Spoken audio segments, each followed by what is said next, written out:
नमस्कार दोस्तों, आप सब कैसे हैं। आप सबका स्वागत करते हैं हम अपने चैनल वंदना कार्य में। आप सब कैसे हैं बताने के लिए हमेशा की तरह कमेंट बॉक्स में जय माता दी ज़रूर लिखिए। तो चलिए दोस्तों, आज हम बात करते हैं संतोषी माता के व्रत कथा के बारे में। दोस्तों, ज़िंदगी की खटास को कम करने के लिए माँ संतोषी का व्रत अवश्य करें।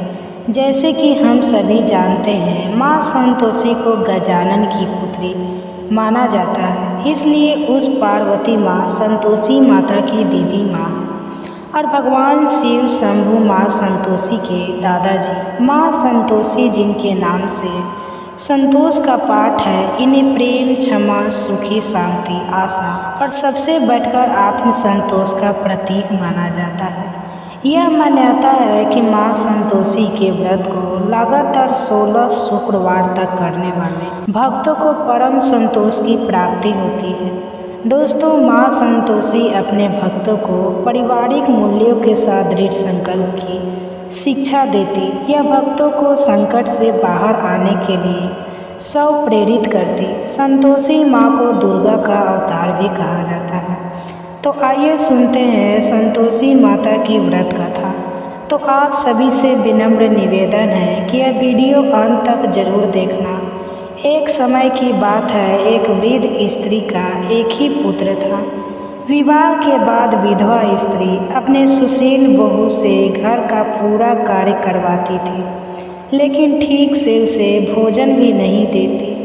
पुत्र यह सब देखकर चुप रहता। बहुत दिन भर उपले थे, पीछे चूल्हा चौका करती, बर्तन कपड़ों के बीच दिन बीत जाता, लेकिन सास का व्यवहार ना बदला। इसी समय वृद्ध स्त्री का पुत्र काम के कारण परदेश चला गया।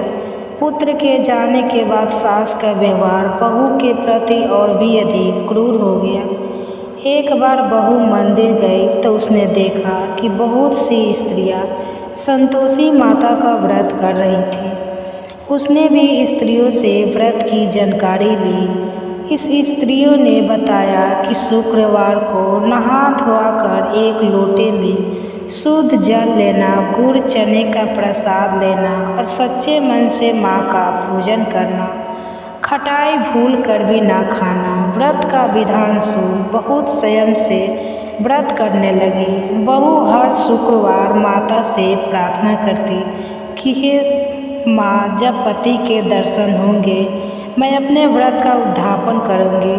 अब एक रात संतोषी माता ने उसके पति के स्वप्न में दर्शन देकर घर जाने का आदेश दिया। पति ने कहा, सेठ का सारा सामान अभी बिका नहीं है, रुपया भी नहीं आया। माँ की कृपा से अगले ही दिन सेठ का सारा सामान भी गिरा, तो सेठ ने भी पति को घर जाने की इजाज़त दे दी। घर आकर पुत्र ने अपनी माँ और पत्नी के हाथ में काफ़ी रुपए रखे।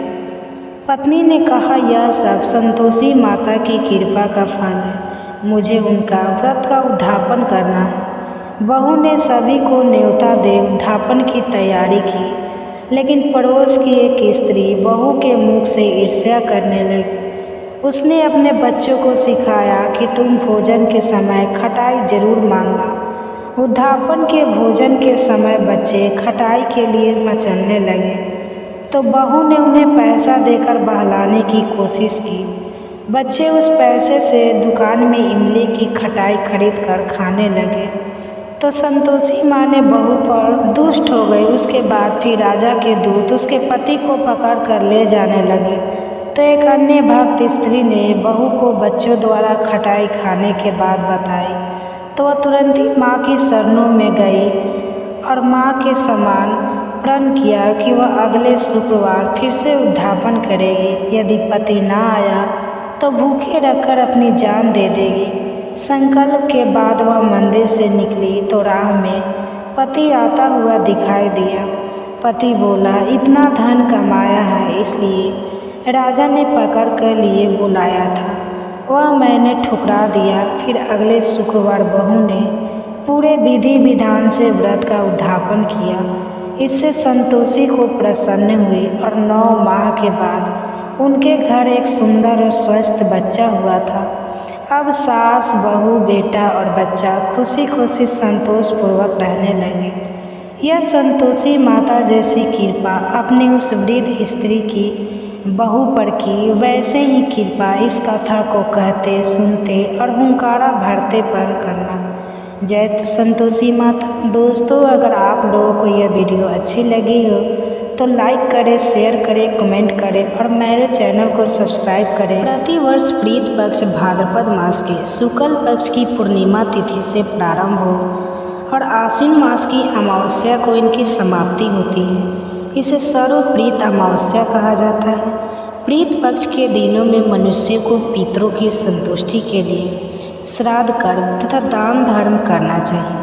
श्री कृष्ण कहते हैं, जिस मनुष्य को उसके पितरों का आशीर्वाद प्राप्त होता है उसे कुल का गौरव सदैव ही बढ़ता है। ऐसा मनुष्य कभी दरिद्रता नहीं रहता।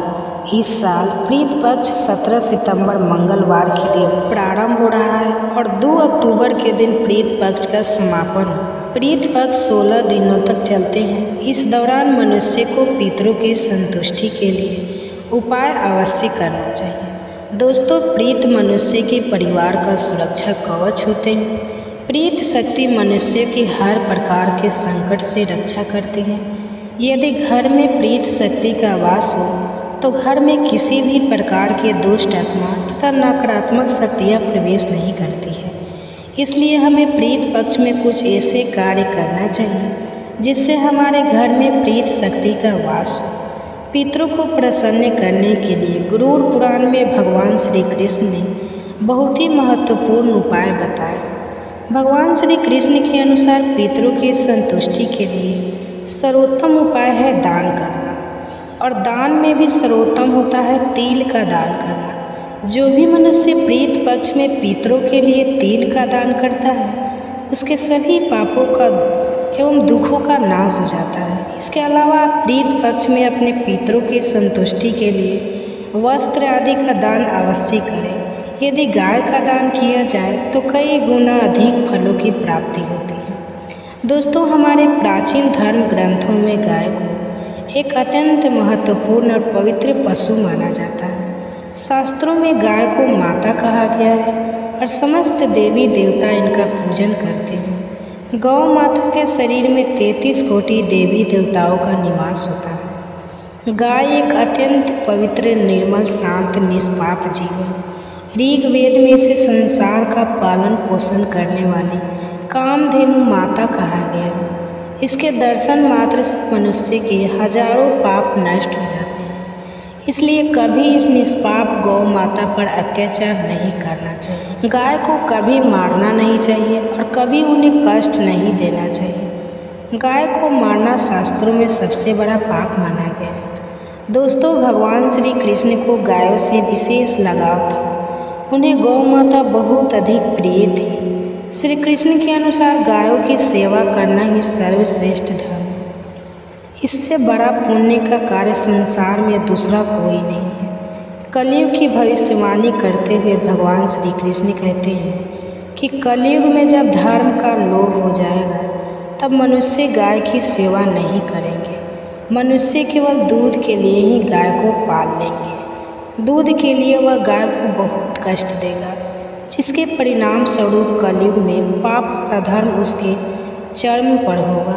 कलयुग के अंत का लक्षण बताते हुए श्री कृष्ण कहते हैं, जब संसार से गाय समाप्त हो जाएगी तब कलयुग का अंत होगा। जो मनुष्य कलयुग में भी गाय की निस्वार्थ भाव से सेवा करेगा सुख समृद्धि प्राप्त करेगा। जो स्त्री रसोई में बनी पहली रोटी गौ माता को खिलाएगी वह सदा सुहागिन और सौभाग्यशाली रहेगी। जो लोग अपने घर में गाय से प्राप्त पंचगव्य को घर में रखेगा उसके घर में कभी दुख दरिद्रता नहीं आएगी। दोस्तों, हमारे धर्म के सभी शास्त्रों में गाय की सेवा के ही सर्वश्रेष्ठ माना गया है। जो व्यक्ति प्रतिदिन किसी न किसी तरह से गौ माता की सेवा करता है वह सबसे अधिक पुण्यवान बन जाता है। गाँव में तो मनुष्य को गाय की सेवा करने का अवसर प्राप्त होता है, लेकिन शहरों में गाय के दर्शन आसानी से नहीं हो पाते हैं। इसलिए मनुष्य को गौशाला में जाकर गाय की सेवा करनी चाहिए अथवा गौशाला के लिए दान धर्म करना चाहिए। इसके अलावा आप अपने घर में ही गौ माता की मूर्ति रखकर उनकी पूजा जरूर करें। इससे भी माता कामधेनु का आशीर्वाद प्राप्त होता है। शास्त्रों में माता को माँ लक्ष्मी का रूप माना गया है, इसलिए उनकी पूजा करने से दरिद्रता दूर होती है।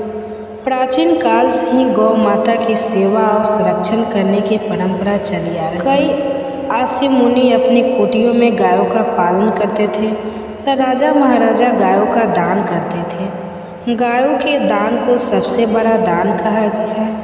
गाय का दान करने से सभी जन्मों के पाप नष्ट हो जाते हैं और मनुष्य को मोक्ष की प्राप्ति होती है। आज हम आपको गौ माता के संबंध में बहुत ही महत्वपूर्ण बातें बताने जा रहे हैं। गाय की पूजा कैसे करनी चाहिए, गाय को कौन सी चीज़ें खिलाने से कौन सा फल मिलता है तथा गाय के किस अंग को स्पर्श करने से दरिद्रता दूर होती है आदि के बारे में हमारे शास्त्रों में बहुत ही महत्वपूर्ण ज्ञान दिया गया है। हमारी अत्यंत और पूजनीय गौ माता के बारे में आप सभी को यह बातें अवश्य जान लेनी चाहिए। इससे आपके जीवन के सभी प्रकार के कष्ट दूर होंगे। दोस्तों, कई बार महिलाएं जाने अनजाने में गाय को कुछ चीज़ें खिला देती है जिससे माँ लक्ष्मी क्रोधित हो जाती है। शास्त्रों में कहा गया है कि यह चीज़ें गाय को कभी नहीं खिलाना चाहिए। इससे मनुष्य के जीवन में दुर्भाग्य आता है और उसे किसी भी कार्य में सफलता नहीं मिलती है। तो चलिए जान लेते हैं गौ माता के विषय में महत्वपूर्ण नियम। सबसे पहली बात है दोस्तों, गौ माता के दर्शन करना बहुत शुभ होता है। शास्त्र कहते हैं रोज़ सुबह गाय के दर्शन होने से पुण्य की प्राप्ति होती है और सुबह गोबर के दर्शन होने से लक्ष्मी की प्राप्ति होती है। अगर किसी महत्वपूर्ण कार्य के लिए जा रहे हो और अचानक ही गौ माता आपके रास्ते में आ जाती है तो वह कार्य निश्चित ही सफल हो जाता है। किसी भी यात्रा पर निकलते समय अगर गौ माता के दर्शन हो जाए तो वह यात्रा पूर्वक पूर्ण हो जाती है। इसमें शयन नहीं है। ज्योतिष शास्त्र के अनुसार कुंडली में यदि प्रीत दोष होता है तो अन्य उपायों के साथ साथ गौ माता को प्रतिदिन रोटी और घास खिलाने से लाभ होता है और प्रीत दोष से मुक्ति मिलती है। इसी तरह कुंडली में यदि शनि की 7.5 या महादशा है तो हर शनिवार और अमावस्या को काले रंग के गाय को घास या रोटी खिलाएं और उसकी पूजा करें। इससे क्षण दोष कम हो। गौमूत्र यानी कि गाय का मूत्र बहुत ही उपयोगी, पवित्र और स्वास्थ्य की दृष्टि से अत्यंत हितकारी होता है। आध्यात्मिक दृष्टि से जो तो गौमूत्र का महत्व है, साथ ही वैज्ञानिक और स्वास्थ्य की दृष्टि से भी गौमूत्र के बहुत से लाभ बताए गए हैं। गौमूत्र में बहुत से खनिज पदार्थ और स्वास्थ्यवर्धक तत्व होते हैं जो हमारे शरीर की शुद्धि करते हैं और बहुत से रोगों से भी बचाते हैं। साथ ही गौमूत्र छिड़कने से वातावरण में शुद्धता और पवित्रता व्याप्त हो जाती है। इसलिए हमारे शास्त्रों में शरीर को निरोगी रखने के लिए प्रतिदिन गौमूत्र का सेवन करना तथा घर में गौमूत्र छिड़कने के लिए कहा गया है। कुंडली में शुक्र ग्रह की स्थिति को मजबूत करने के लिए ज्योतिष शास्त्र के अनुसार सुबह के भोजन में सबसे पहली रोटी निकालकर एक सफ़ेद गाय को खिलाना शुभ माना जाता है। अगर आपकी कुंडली में बुध ग्रह कमज़ोर है या आपको किसी कारण इसके दुष्प्रभाव झेलने पड़ रहे हैं तो हर बुधवार के दिन गाय को हरा चारा खिलाना शुरू कर दें। इससे बुध से जुड़े दुष्प्रभाव दूर होंगे और आपको तमाम समस्याओं का हल मिल जाएगा। अगर कुंडली में मंगल दोष है जिसके कारण आपके जीवन में कई तरह की परेशानियां हैं तो लाल रंग की गाय की सेवा करें। मंगलवार के दिन गाय का पूजन करें और उसे गुड़ और चने आदि खिलाएं। बृहस्पति ग्रह को जीवन के सभी मांगलिक कार्यों का कारक माना जाता है। ऐसे में अगर किसी व्यक्ति के जीवन में विवाह आदि मांगलिक कार्यों में विघ्न निर्माण हो रहे हैं तो उन लोगों को कुंडली में बृहस्पति ग्रह की स्थिति को मजबूत करने के लिए रोटी पर गुड़ और चने रखकर गाय को खिला देना चाहिए। इससे आपको शुभ परिणाम प्राप्त होते हैं। अगर घर में अशांति है, लड़ाई झगड़े होते रहते हैं तो घर में सुख शांति बनाए रखने के लिए घर के अंदर गाय के गोबर से बने उपले को जलाना चाहिए और उसका धुआं संपूर्ण घर में फैलाना चाहिए। इससे घर की नकारात्मक ऊर्जा नष्ट होती है और सकारात्मक ऊर्जा में वृद्धि होती है। गाय के दूध, दही, घी, गोबर और गौमूत्र से बनने वाले मिश्रण को पंचगव्य कहते हैं। पंचगव्य को पाप नाशक कहा जाता है। हिंदुओं की एक धार्मिक विधि प्रायश्चित करने में इसका उपयोग किया जाता है। पंचगव्य को बनाने वाली सभी वस्तुएं अत्यंत उपयोगी होती हैं, जो स्वास्थ्य के लिए लाभदायक तो है, साथ ही औषधीय गुणों से भी भरपूर है। दोस्तों, अगर आपके द्वार पर गौ माता आती है तो उसे बिना रोटी खिलाए जाने मत देना, नहीं तो आपको दुर्भाग्य का सामना करना पड़ेगा, क्योंकि जिसके द्वार से गाय बिना कुछ खाए प्राप्त किए लौट जाती है, उसके घर से लक्ष्मी भी चली जाती है। प्रत्येक स्त्री को प्रतिदिन गाय के लिए एक रोटी बनानी चाहिए और प्रेम से गौ माता को खिलानी चाहिए। इससे गौ माता का आशीर्वाद प्राप्त होता है और मन की इच्छाएं पूर्ण होती हैं। कुछ लोग गौ माता को बासी भोजन अथवा जूठन खिला देते हैं। इसे शास्त्रों में पाप माना गया है। आप किसी अन्य पशु को खिला सकते हैं, लेकिन गाय को कभी जूठा नहीं खिलाना चाहिए। भूख लगने के कारण गौ माता उसको ग्रहण तो कर लेती है, लेकिन इसका पाप उस व्यक्ति को लगता है जो गौ माता को ऐसा बासी भोजन खिलाता है। गाय एक शाकाहारी और पवित्र पशु है, इसलिए गाय के भोजन में कभी मांस, अंडे आदि चीज़ें नहीं डालनी चाहिए। ऐसा करने से महापाप लगता है। यदि आपकी कुंडली में चंद्र दोष है और जिसके कारण लगातार परेशानियां उठानी पड़ रही है, तो आप यह एक उपाय जरूर करें। आप रोटी पर सफ़ेद मक्खन, नमक और घी लगाकर गौ माता को खिला दें। यदि क्षण दोष है तो आटे में थोड़े काले तिल मिलाकर रोटी बनाकर गौ माता को खिला दें। इससे शनि दोष समाप्त होता है। मंगल दोष को दूर करने के लिए रोटी पर हल्दी लगाकर गाय को खिलाना चाहिए। अगर घर में धन की समस्या है तो गुरुवार के दिन गाय को केले का फल खिलाना चाहिए। इससे दरिद्रता दूर होती है। दोस्तों, गौ माता के पीठ पर एक उभरा हुआ कुंवर होता है। उस कुंवर में सूर्य देव नारी होते हैं। जब भी आपके द्वार पर गौ माता पधारे, आप इस कुंवर को एक बार जरूर स्पर्श करें। इससे आपके जीवन में सभी दुखों का अंत होगा और धन संपत्ति का प्राप्ति होगी। शास्त्रों में कहा गया है, जो मनुष्य तन मन धन से गौ माता की सेवा करता है, वह मृत्यु के बाद बैतरणी नदी को गौ माता की पूंछ पकड़कर पार कर लेता है। उस व्यक्ति की अकाल मृत्यु नहीं होती है और उसे मोक्ष की प्राप्ति होती है।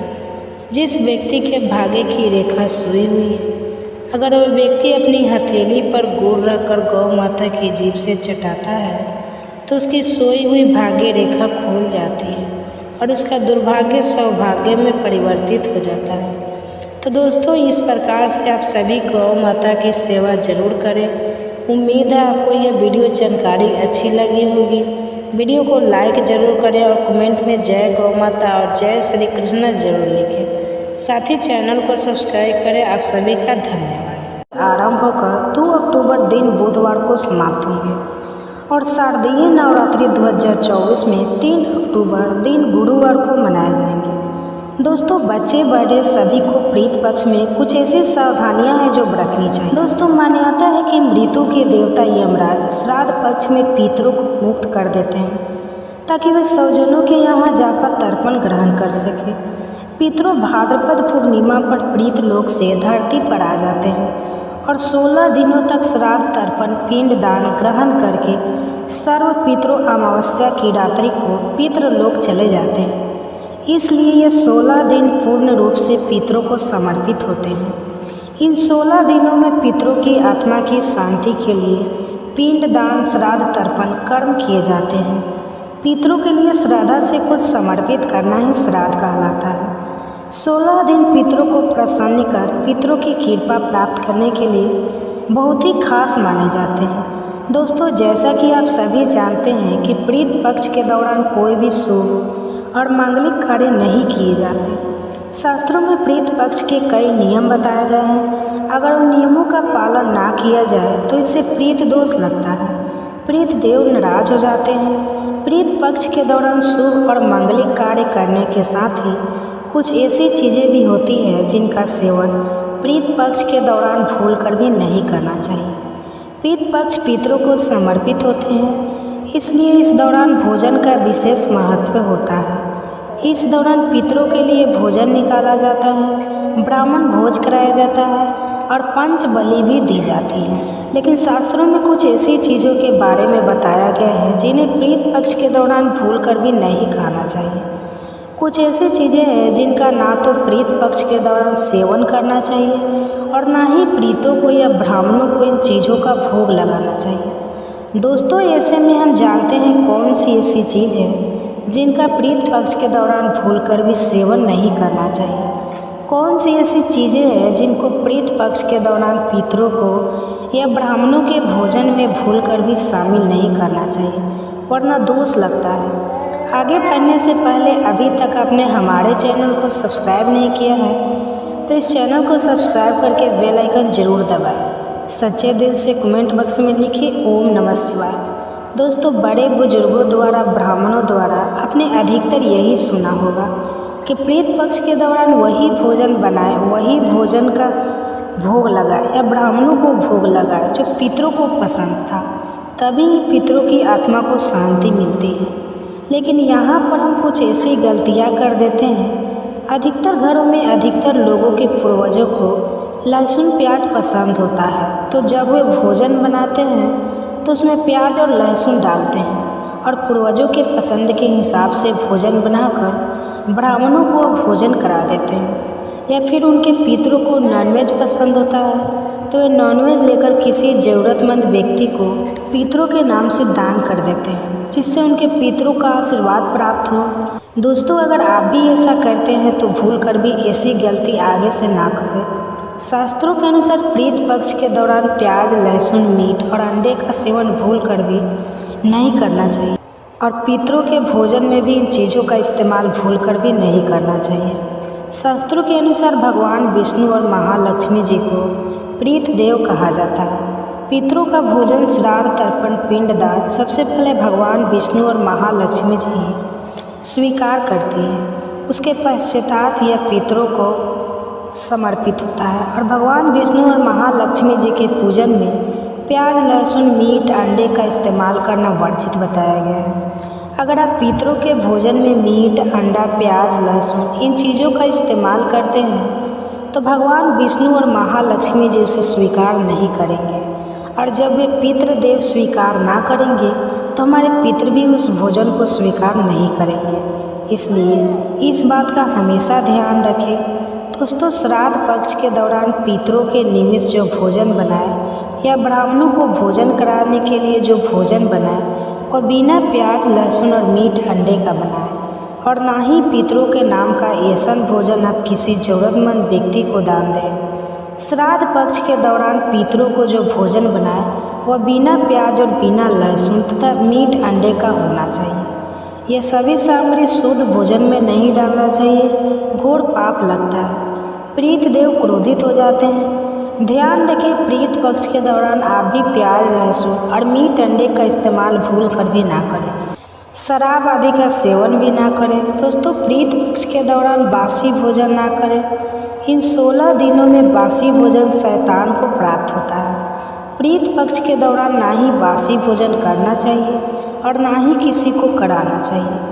कोई ज़रूरतमंद व्यक्ति अगर आपके द्वार पर आए तो उसे भी आप बासी भोजन ना दें। शास्त्रों में बताया गया है कि प्रीत पक्ष के दौरान प्रीत किसी भी रूप में द्वार पर आ जाते हैं और अगर ऐसे में आप पितरों को बासी भोजन दे देंगे तो इससे आपको प्रीत दोष लगेगा। इसलिए इस बात का विशेष ध्यान रखें, ना तो आप बासी भोजन करें और ना ही किसी को दें। दोस्तों, प्रीत पक्ष के दौरान अपने खुद के लिए वस्त्र नहीं खरीदना चाहिए। इन 16 दिनों में आप वस्त्रों का दान कर सकते हैं पर अपने लिए कभी वस्त्र ना खरीदें। इस दिन नए वस्त्र खरीदना अशुभ माना जाता है। प्रीत पक्ष के दौरान पति पत्नी को दूरी बनाकर रखना चाहिए, क्योंकि इस दौरान हमारे प्रीत देव हमारे घर के अंदर ही हमारे आसपास मौजूद रहते हैं और अगर आप ऐसा करेंगे तो हमारे पितृ नाराज होकर चले जाएंगे। प्रीत पक्ष के दौरान घर में रोना नहीं चाहिए, इससे भी प्रीत दोष लगता है। इन 16 दिनों के अंदर खुशी खुशी पितरों का स्वागत करना चाहिए, उनका आशीर्वाद प्राप्त करना चाहिए। दोस्तों, प्रीत पक्ष में पितरों का भोजन बनाते समय भोजन में चावल, दाल या रोटी ना बनाएं। पितरों के लिए सदैव पक्का भोजन जैसे कि पूरी, कचौड़ी, पराठे इत्यादि आदि बनाए जाते हैं। हलवा पूरी बनाए जाते हैं, खीर आदि बनाई जाती है। पितरों को खीर बहुत पसंद आती है। खीर खाकर हमारे पितर हमें ढेरों आशीर्वाद देते हैं। प्रीत पक्ष के दौरान आप स्वयं दाल, चावल, रोटी आदि खा सकते हैं, पर पितरों को ये चीज़ें ना दें। लेकिन याद रहे, पितरों को जो भोजन बनाए, ब्राह्मणों को जो भोजन कराए वह पक्का ही बनाए, जैसे कि खीर, पूरी, मूंग दाल की कचौड़ी, दही, जलेबी, इन चीज़ों को आप बना सकते हैं। लेकिन याद रहे, प्रीत पक्ष के दौरान घर में मसूर की दाल नहीं खानी चाहिए। शास्त्रों में इसे वर्जित बताया गया है। दोस्तों, मसूर की दाल के अलावा प्रीत पक्ष के दौरान काले नमक, काले जीरे का सेवन भी नहीं करना चाहिए और ना ही ब्राह्मण भोजन में इन चीज़ों को शामिल करना चाहिए। प्रीत पक्ष के दौरान मूली, लौकी, खीरा और सरसों का साग ना तो खाया जाता है और ना ही खिलाया जाता है। श्राद्ध पक्ष में इन चीज़ों को खाना और खिलाना दोनों ही वर्जित होता है। श्राद्ध पक्ष के दौरान पितरों के भोजन में नींबू नहीं डाला जाता। आप स्वयं नींबू का सेवन कर सकते हैं, लेकिन पितरों के भोजन में, ब्राह्मण भोजन में नींबू ना डालें। प्रीत पक्ष के दौरान कई तांत्रिक क्रियाएं भी की जाती हैं, इसलिए इस दौरान दूध, दही या फिर सफ़ेद खाद्य पदार्थ जैसे कि सफ़ेद रंग की मिठाइयाँ, बर्फी इत्यादि का सेवन नहीं करना चाहिए। लेकिन हाँ, यह चीज़ें आप अपने घर में ही बनाकर खा सकते हैं। दोस्तों, प्रीत पक्ष के दौरान गाय के दूध का सेवन करने से बचना चाहिए, खास तौर पर वह गाय जिसने हाल ही में बच्चे को जन्म दिया। ऐसी गाय के दूध का सेवन भूल कर भी ना करें। प्रीत पक्ष के दौरान खीर अवश्य ही बनाई जाती है और खीर का पितरों को, ब्राह्मणों को भोग लगाया जाता है। इसलिए आप प्रीत पक्ष के दौरान दूध से ही खीर बनाकर उसका भोग लगाकर प्रसाद के रूप में उसे ग्रहण कर सकते हैं। लेकिन खाली दूध का सेवन ना करें, यानी सीधे दूध का सेवन ना करें। प्रीत पक्ष के दौरान कढ़ी बनाना और खाना भी वर्जित होता है, इस बात का विशेष ध्यान रखें। प्रीत पक्ष के दौरान कुलथे की दाल का भी सेवन ना करें। दोस्तों, ध्यान रखें, प्रीत पक्ष के दौरान आप पितरों के लिए जो भी भोजन बनाएं, उस भोजन में आप तिल अवश्य ही डालें। प्रीत पक्ष में जो पितरों का भोजन बनाएं, ब्राह्मणों को जो भोजन कराएं, या से काले तिल अवश्य ही डालें। शास्त्रों के अनुसार जिस भोजन में काले तिल होते हैं वो भोजन प्रीत ग्रहण करते हैं, लेकिन जिस भोजन में काले तिल नहीं होते हैं उसे भूत पिशाच ग्रहण करते हैं। इसलिए इस बात का विषय ध्यान रखें। दोस्तों, पितरों के भोजन में काले तिल डालकर ही आप पितरों को भोग लगाएं। काले तिल भूत पिशाच से श्राद्ध के भोजन की रक्षा करते हैं, इसलिए इस बात का विशेष ध्यान रखें। प्रीत पक्ष के दौरान गलती से भी अपने पड़ोसियों का भोजन भी कभी नहीं खाना चाहिए। प्रीत पक्ष के दौरान उधार लिया गया पैसा शुभ माना जाता है, उससे उल्टा कर्ज का बोझ और बढ़ जाता है। दोस्तों, प्रीत पक्ष में कोई भी ऐसी कार्य ना करें जिससे हमारे पितर नाराज हो जाए। आप थोड़े से ही प्रयास से पितरों को प्रसन्न कर सकते हैं। दोस्तों, गरुड़ पुराण के अनुसार ऐसे कौन से व्यंजन हैं जो आपको पितरों के लिए बनाना चाहिए? सबसे पहला है दूध और चीनी से बनी खीर। तो हाँ, पितरों के लिए अगर आप बहुत सारे व्यंजन ना बना पाए, आपकी परिस्थितियाँ इस अनुकूल ना हो, तो पितरों की तृप्ति के लिए आपको दूध और चीनी से बनी खीर अवश्य बनाना चाहिए, जिसमें मूखे मेवे डालकर पितरों को परोसें। इस व्यंजन से उन्हें सबसे ज़्यादा आनंद मिलता है और वे प्रसन्न होकर आपके द्वार से लौटते हैं। दूसरी है कद्दू की सब्जी। गरुड़ पुराण के अनुसार कद्दू की सब्जी पितरों को बहुत अधिक प्रिय होती है। कद्दू एक सात्विक व्यंजन है जो श्राद्ध प्रसाद में अक्सर परोसा जाता है। अगर आप भी श्राद्ध का भोजन बना रहे हैं तो कद्दू की सब्जी अवश्य बनाएं और पितरों का आह्वान करते हुए उन्हें अर्पण करें। तीसरा है शुद्ध घी की रोटी। तो हाँ, शुद्ध घी से बना रोटी अवश्य बनाएं और अपने पितरों को याद करते हुए एक रोटी कोयल को और 2 रोटियां बनाकर गाय और कुत्ते को खिलाए। इन्हें प्रीत जिस भी रूप में धरती पर उपस्थित होंगे वे तृप्त होकर आपको अवश्य आशीर्वाद प्रदान करेंगे। तिथि है और आज ही भादव मास महात्म के सभी अध्याय भी पूर्ण हो रहे हैं। अब तक के सभी अध्याय सुनने के लिए आप सभी का बहुत बहुत धन्यवाद। आज का यह अध्याय अंतिम अध्याय होगा। आशा करती हूँ आप आने वाले आश्विन महीने में भी हमारे चैनल पर हर कथा को और हर वीडियो को ऐसे ही भरपूर प्यार और सहयोग देंगे। अब सुनिए आज की कथा। जब मुनियों ने पूछा कि तपोधन पापी मनुष्य दक्षिण मार्ग से यमपुरी में किस प्रकार प्रवेश करते हैं, यह हम सुनना चाहते हैं, आप विस्तार पूर्वक बताइए।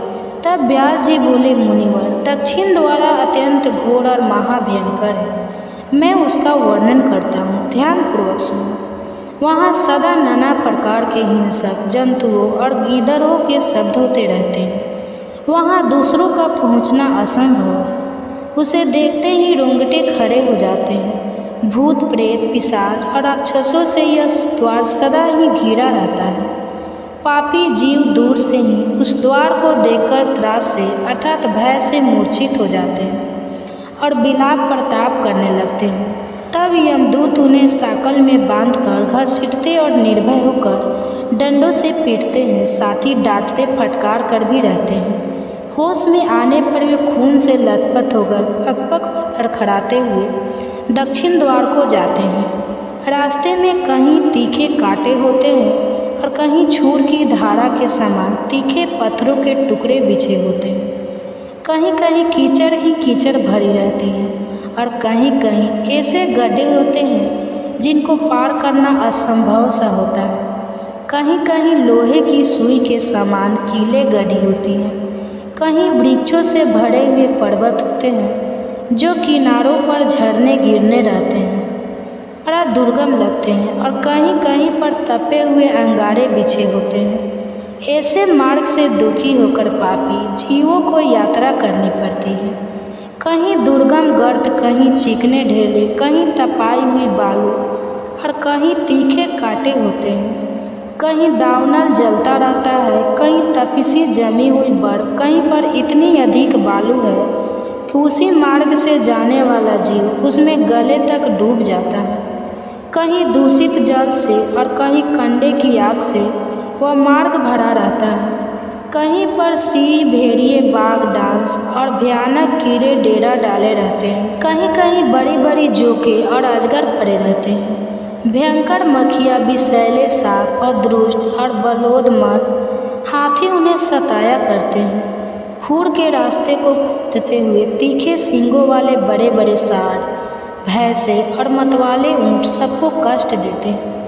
भयानक डायने और भीषण रोगों से पीड़ित होकर जीव उस मार्ग से यात्रा करते हैं। कहीं धूल मिश्रित प्रचंड वायु चलती है जो पत्थरों की वर्षा करके साथ ही भयंकर उल्कापात होते रहते हैं और जलते हुए अंगारों की वर्षा हुआ करती है, जिससे जलते हुए पापी जीव आगे बढ़ते हैं। कभी जोर जोर से धूल की वर्षा होने के कारण उनका शरीर भी भर जाता है और जीव रोने लगते हैं। मेघों की भयंकर गड़गड़ाहट से बारंबार दुख पहुंचता रहता है। पान वर्षा से घायल हुए शरीर पर नमकीन जल की धारा गिराई जाती है और उसकी पीड़ा सहन करते हुए जीव आगे बढ़ते हैं। कहीं कहीं पर बहुत शीतल हवा चलने के कारण अधिक सर्दी लगती है, तो कहीं रूखी और कठोर वायु का सामना भी करना पड़ता है। इससे पापी जीवों के अंग अंग में बीवाई फट जाती है, वे सूखने और सिकुड़ने लगते हैं। ऐसे मार्ग से जहाँ ना तो राह खर्च के लिए कुछ मिल पाता है, ना कोई सहारा ही दिखाई देता है। पापी जीवों को यात्रा करनी पड़ती है। सब और निर्जल और दुर्गम प्रदेश दिखाई देता है। बड़े परिश्रम से पापी जीव यमलोक तक पहुंच पाते हैं। यमराज की आज्ञा का पालन करने वाले भयंकर यमदूत उन्हें बलपूर्वक लेकर जाते हैं। वे एकाकी पराधीन होते हैं। उनके साथ में ना कोई मित्र होता है और ना बंधु, वे बस अपने अपने कर्मों को सोचते हुए बारंबार रोते रहते हैं। प्रेतों का उनका शरीर होता है, उनके कंठ, होठ और तालु सूखे रहते हैं। वे शरीर से अत्यंत दुर्बल और भयभीत होकर भूख की ज्वाला से जलते रहते हैं। कोई साकल में बंधे होते हैं, किन्हीं को उतान सुलाकर यमदूत उनके दोनों पैर पकड़कर घसीटते हैं और कोई नीचे मुंह करके घसीटे जाते हैं। उस समय उन्हें बहुत दुख होता है। उन्हें खाने को अन्न और ही पीने को पानी मिलता है। वे प्यास से पीड़ित होकर हाथ जोड़कर दीन भाव से आंसू आते हुए गदगद वाणी में बारंबार याचना करते और दीजिए दीजिए की रट लगाते रहते हैं, अर्थात खाने के लिए अन्न और पीने के लिए पानी मांगते रहते हैं। इनके सामने इस अवस्था में देखिए क्या क्या आता है। सामने सुगंधित पदार्थ, दही, खीर, घी, भाग, सुगंधित पेय और शीतल जल प्रस्तुत होते हैं। उन्हें देखकर वे बार बार उन्हें मांगने के लिए भीख मांगते रहते हैं। उस समय यमराज के दूत क्रोध में लाल आंखें करके उन्हें फटकार हुए कठोर पानी में कहते हैं, ओ पापियों, तुमने समय पर अग्निहोत्र नहीं किया, खुद ब्राह्मणों को दान नहीं दिया और दूसरे को भी उन्हें दान देते बलपूर्वक माना कर दिया। उसी पाप का फल आज तुम्हारे सामने उपस्थित हुआ है। तुम्हारा धन आग में नहीं जला था, जल में नहीं नष्ट हुआ था, राजा ने नहीं छीना था और चोरों ने भी नहीं चुराया था। नराधम, तब भी तुमने जब पहले ब्राह्मणों को दान नहीं दिया, तब इस समय तुम्हें कहाँ से कोई वस्तु प्राप्त हो सकती है। जिन साधु पुरुषों ने सात्विक भाव से तरह तरह के दान किए हैं, उन्हीं के लिए यह पर्वतों के अन्न के ढेर लगे दिखाई देते हैं। इनमें भक्ष भोज पे लोहे और चोक सब प्रकार के खाद्य पदार्थ हैं। तुम इन्हें पाने की इच्छा मत करो, क्योंकि तुमने किसी प्रकार का दान ही नहीं किया है। जिन्होंने दान, होम या व ब्राह्मणों का पूजन किया है, उन्हीं का अन्न लेकर सदा यहाँ जमा किया जाता है। नरकीय जीवों या दूसरों की वस्तु हम तुम्हें पलक कैसे दे सकते हैं। यमदूतों की यह बात सुनकर वे भूख प्यास से पीड़ित उस अन्न की इच्छा भी छोड़ देते हैं। इसके बाद यमदूत उन्हें भयानक अस्त्रों से पीड़ा देते हैं। मुद्दर, लोह, दंड, शक्ति, तोमर, पीस, पेरेक, पीपाली, गदा, फरसा और बाणों से उनकी पीठ पर चोट मारी जाती है और सामने की ओर से सिंह तथा बाघ आदि उन्हें काट खाते हैं। इस प्रकार के पापी जीव ना तो भीतर प्रवेश कर पाते हैं और ना ही उनके उस द्वार से बाहर ही निकाले दिया जाता है। अत्यंत दुखी होकर करुण विलाप किया करते हैं। इस प्रकार वहाँ भली भांति पीड़ा देकर यमराज के दूत उन्हें भीतर प्रवेश कराते और फिर उस स्थान पर लेकर जाते हैं जहाँ सबका नियंत्रण करने वाला धर्मात्मा यमराज रहता है। वहाँ पहुंचकर विद्युत यमराज को उन पापियों को आने की सूचना देते हैं और उनकी आज्ञा मिलने पर उन्हें उनके सामने उपस्थित कर देते हैं। तब पापाचारी जीव भयानक यमराज और चित्रगुप्त को देखते हैं। यमराज उन पापियों को बड़े जोर से फटकारते हैं और चित्रगुप्त धर्मयुक्त वचनों से पापियों को समझाते हुए कहते हैं, पापाचारी जीव, तुमने दूसरों के धन का अपहरण किया और अपने रूप और वीर्य के घमंड में आकर पराई स्त्रियों का सतीत्व नष्ट किया है। जीव खुद जो कर्म करता है उसका फल भी उसे स्वयं ही भोगना पड़ता है। यह जानते हुए भी तुमने अपना विनाश करने के लिए पाप कर्म क्यों किया? अब किया तो शोक क्यों कर रहे हो? अपने कुकर्मों से ही तुम पीड़ित हो रहे हो। तुमने अपने कर्मों द्वारा जिन दुखों को अर्जित किया है उन्हें अब भोगो। इसमें किसी का कोई दोष नहीं है। यह जो राजा लोग हमारे सामने आए हुए हैं, इन्हें भी अपने बल का बड़ा घमंड था। यह अपने घोर दुष्कर्म द्वारा ही यहाँ लाए गए हैं और इनकी बुद्धि बहुत ही खोटी थी। इसके बाद यमराज राजाओं की ओर देखकर कहते हैं, अरे ओ दुराचारी राजाओं, तुम लोग इसकी अपनी प्रजा का विध्वंस करने वाले हो। थोड़े दिनों तक रहने वाले राज्य के लिए तुमने क्यों भयंकर पाप किया? राजाओं, तुमने राज्य के लोभ, मोह, बल तथा अन्याय से जो प्रजा की कठोर दंड दिया है, उसका यथोचित फल अब यहाँ इस समय भोगो। कहा गया, वह राज्य कहाँ गई वह रानियाँ जिनके लिए तुमने पाप कर्म किए हैं? उन सबको छोड़कर यहाँ तुम लोग एकाग्र असहाय होकर खड़े हो। यहाँ वह सारी सेना नहीं दिखाई देती जिसके द्वारा तुमने प्रजा का दमन किया, और इस समय यमदूत तुम्हारे अंग अंग फाड़े डालते हैं। देखो तो उस पाप का कैसा फल मिल रहा है। इस प्रकार यमराज के उपालंब युक्त अनेक वचन सुनकर वे राजा अपने अपने कर्मों के बारे में सोचते हुए चुपचाप खड़े रह जाते हैं। तब उनके पापी की शुद्धि के लिए धर्मराज अपने सेवकों को इस प्रकार आज्ञा देते हैं, राजाओं को पकड़कर ले जाओ और बारी बारी से नरक की अग्नि में तपाक इन्हें पापों से मुक्त करो। धर्मराज की आज्ञा पाते ही यमदूत राजाओं के दोनों पैर पकड़कर तेजी से घुमाते हुए उन्हें ऊपर फेंक देते हैं और फिर लौटकर उनके पापों की मात्रा के अनुसार उन्हें बड़ी बड़ी शिलाओं पर देर तक पटक रहते हैं, मानो व्रत से किसी महान वृक्ष पर प्रहार कर रहे हैं। इससे पापी जीव का शरीर जड़ जड़ हो जाता है। उसके शरीर के हर छेद से उसके शरीर के रक्त की धारा बहने लगती है। उसकी चेतना लुप्त हो जाती है। पुण्य धर्म अमृत वचनों से हमें तृप्ति ही नहीं होती, बल्कि अधिकाधिक सुनने की उत्सुकता बढ़ती ही जाती है। मुन्ने, आप परम बुद्धिमान हैं और प्राणियों की उत्पत्ति, लय और गति को जानते हैं, इसलिए हम आपसे और भी प्रश्न करते हैं। सुनने में आता है मुनिवर की यमलोक का मार्ग बड़ा दुर्गम है। वह सदा दुख और कलेश देने वाला है और सभी प्राणियों के लिए भयंकर भी है। उस मार्ग की लंबाई कितनी है और मनुष्य उस मार्ग से यमलोक की यात्रा किस प्रकार करते हैं? मुनि, कौन सा ऐसा उपाय है जिससे नरक के दुखों की प्राप्ति ना हो सके? कृपा बताइए। व्यास जी कहने लगे, उत्तम व्रत का पालन करने वाले मुनि रो सुनो, यह संसार चक्र प्रभाव रूप से निरंतर चलता ही रहता है। अब मैं प्राणियों की मृत्यु से लेकर आगे जो अवस्था होती है उसका वर्णन करूँगा, ध्यान पूर्वक सुनो। इसी प्रसंग में यमलोक के मार्ग का भी निर्णय किया जाएगा। यमलोक और मनुष्य लोक में 86,000 योजन का अंतर है। उसका मार्ग तपाए हुए तांबे की तरह पूरी तरह तृप्त रहता है। प्रत्येक जीव को यमलोक के मार्ग से जाना ही पड़ता है। पुण्य आत्मा पुरुष पुण्य लोकों में और नीच पापी चारी मनुष्य पापम लोकों में चले जाते हैं।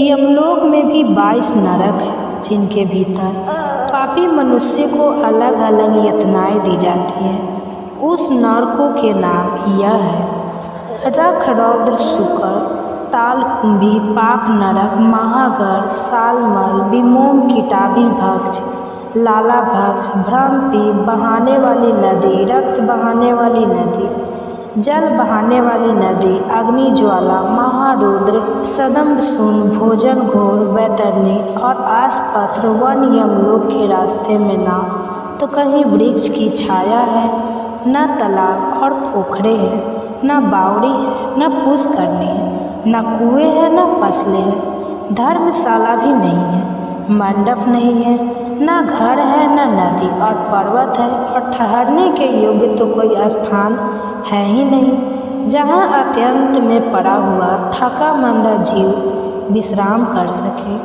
उस महान मार्ग पर सभी पापियों को निश्चय ही जाना पड़ता है। जीव की यहाँ कितनी आयु निश्चित की गई है, उसका पूरा भोग हो जाने पर इच्छा ना रहते हुए भी उसे प्राणों का त्याग करना ही पड़ता है। जल, अग्नि, विष, सोदा, रोग तथा पर्वत से गिरने आदि किसी भी निमित्त को लेकर देहदल्ली जीव अपने कर्मों के अनुसार यातना भोगने के योग्य दूसरा शरीर धारण करता है। उसे सुख और दुख भोगने के लिए सुदृढ़ शरीर की प्राप्ति होती है। अपाचा मनुष्य उसी देह से बहुत कष्ट भोगता है और धर्मात्मा मनुष्य प्रसन्नतापूर्वक सुख का भागी होता है। शरीर में जो गर्मी या पीत है वह तीव्र वायु से प्रेरित होकर जब अत्यंत कुपित हो जाता है उस समय बिना ईंधन के ही जलती हुई अग्नि की तरह बढ़कर मर्म स्थानों को विदीर्ण कर देता है। उसके बाद उदान नामक वायु ऊपर की ओर उठता है और खाए पिए हुए अन्न जल को नीचे की ओर जाने से रोक देता है। उस आपत्ति की स्थिति में भी उसी को प्रसन्नता रहती है जिसने पहले जल, अन्न और रस का दान किया है।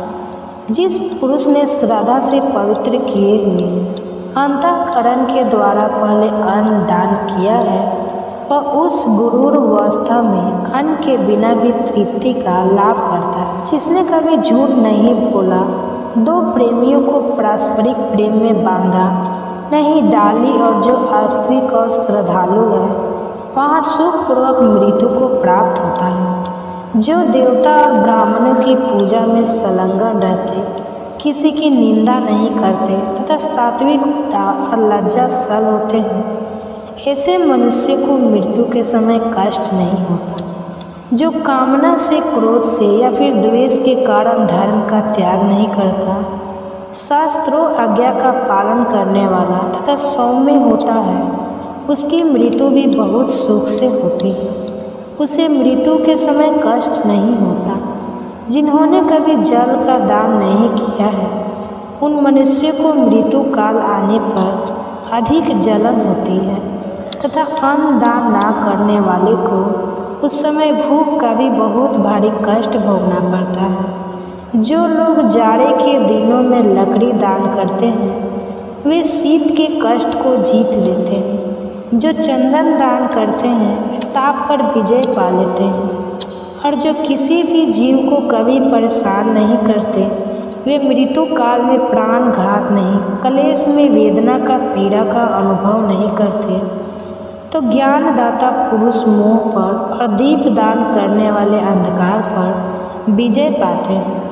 जो झूठी गवाही देते हैं, झूठ बोलते हैं, अधर्म का उपदेश देते हैं और वेदों की निंदा करते हैं, वे सब लोग मूर्छाग्रस्त होकर मृत्यु को प्राप्त होते हैं। ऐसे लोगों की मृत्यु के समय यमराज के दुष्ट दूत हाथों में हथौड़ी और मुद्रा लिए आते हैं। बहुत भयंकर होते हैं और उनके देह से दुर्गंध निकलती रहती है। उन यमदूतों पर दृष्टि पड़ते ही मनुष्य काँप उठता है और भाई, माता तथा पुत्रों का नाम लेकर बार बार चिल्लाने लगता है। उस समय उसकी वाणी स्पष्ट समझ में नहीं आती। एक ही शब्द, एक ही आवाज़ से जान पड़ती है। भय के मारे रोगी की आंखें झूमने लगती हैं और उसका मुख सूख जाता है। उसकी सांस ऊपर को उठने लगती है, दृष्टि की शक्ति भी नष्ट हो जाती है। फिर वह अत्यंत पीड़ा से पीड़ित होकर उस विशाल शरीर को छोड़ देता है और वायु के सहारे चलता हुआ वैसे ही दूसरे शरीर को धारण कर लेता है, जो रूप, रंग और अवस्था में पहले शरीर के समान ही होता है। वह शरीर माता पिता के गर्भ से संपन्न नहीं, कर्मों से होता है और यातना भोग करने के लिए ही मिलती है। उसी से यातना भोगनी पड़ती है। इसके बाद यमराज के दूत जल्दी ही उसे दारुण पासों से बांध लेते हैं। मृत्यु काल आने पर जीव को बड़ी पीड़ा, बड़ा दर्द होता है, जिससे वह अत्यंत व्याकुल हो जाता है। उस समय सब भूतों से उसके शरीर का संबंध टूट जाता है। प्राण वायु कंठ तक आ जाती है और जीव शरीर से निकलते समय जोर जोर से रोता है। माता पिता, भाई, मामा, स्त्री, पुत्र, मित्र और गुरु सबसे नाता छूट जाता है। सभी संगे संबंधी नेत्रों में आंसू भरे दुखी होकर उसे देखते रह जाते हैं और वह अपने शरीर को त्याग कर यमलोक के मार्ग पर वायु रूप होकर चला जाता है। वह मार्ग अंधकार से भरा हुआ, अपार, अत्यंत भयंकर तथा पापियों के लिए अत्यंत दुर्गम होता है।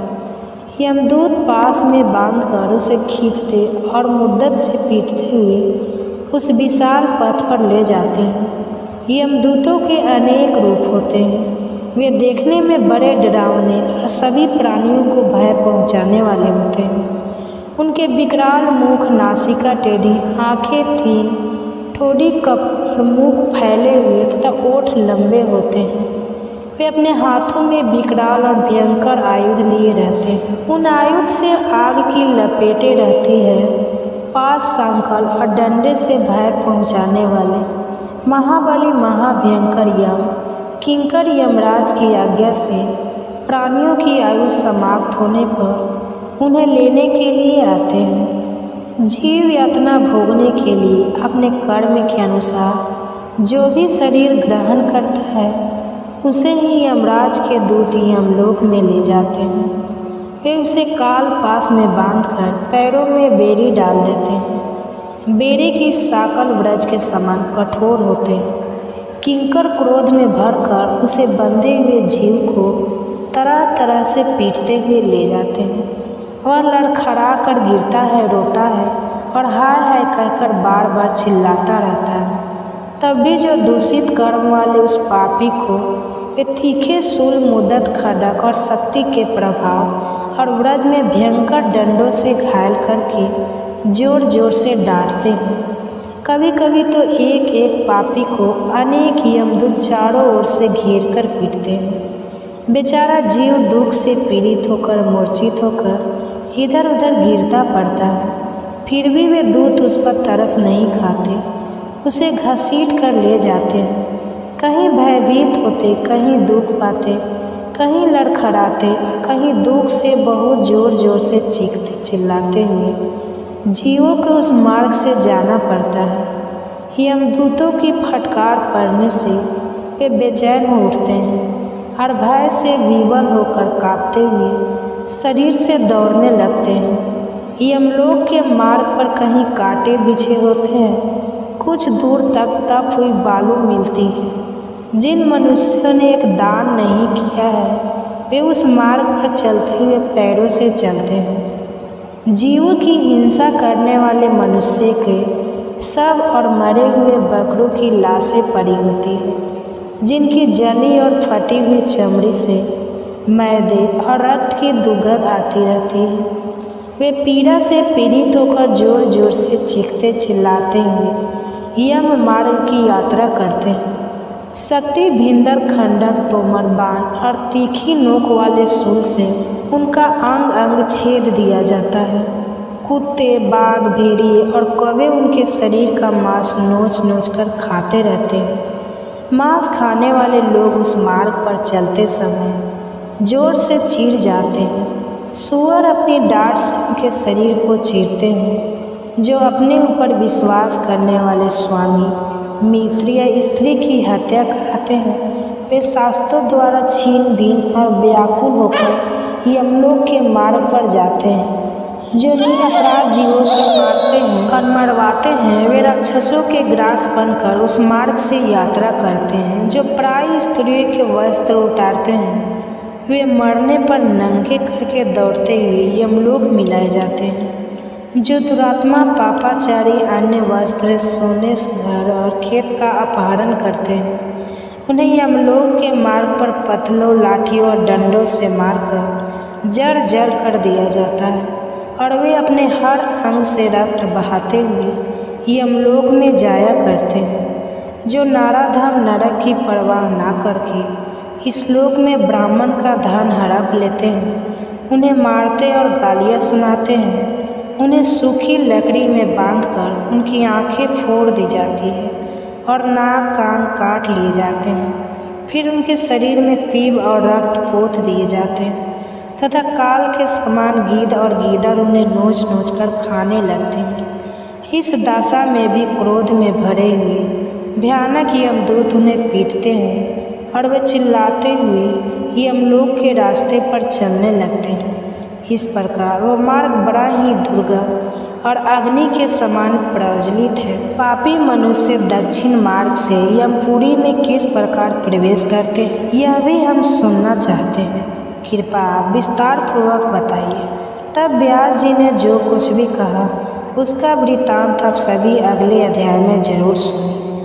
अब भादव मास समाप्त होने को है। ऐसे में अब तक जिन्होंने भी हमारे चैनल पर इन कथाओं को सुना है उन सभी का बहुत बहुत धन्यवाद। उम्मीद है आप हर दिन इन कथाओं को और आने वाले महीने की सभी कथाओं को भी इसी प्रकार अपना प्यार देते रहेंगे। धन्यवाद। हरे कृष्णा दोस्तों, राधे राधे। आज हम आपको सुनाएंगे भाद्रपद मास यानी भादो मास की पूर्णिमा पर सुने जाने वाली श्री सत्यनारायण भगवान की पूरी व्रत कथा। और श्री सत्यनारायण आरती भाद्रपद पूर्णिमा से ही प्रीत पक्ष का आरंभ माना जाता है। भाद्रपद पूर्णिमा के दिन स्नान दान का खास महत्व माना जाता है। इस दिन पितरों के नाम से दान करने से आपको सुख समृद्धि की प्राप्ति होती है।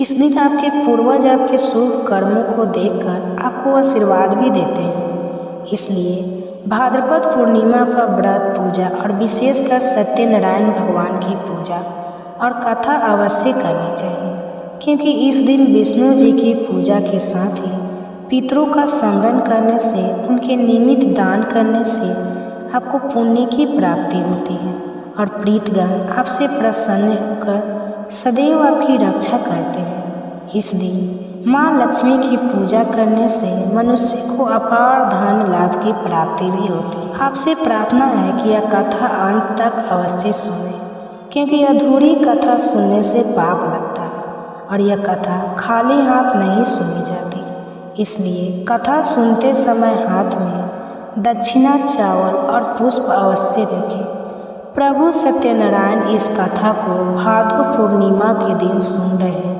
सभी भक्तों के जीवन को सुख समृद्धि से भरे।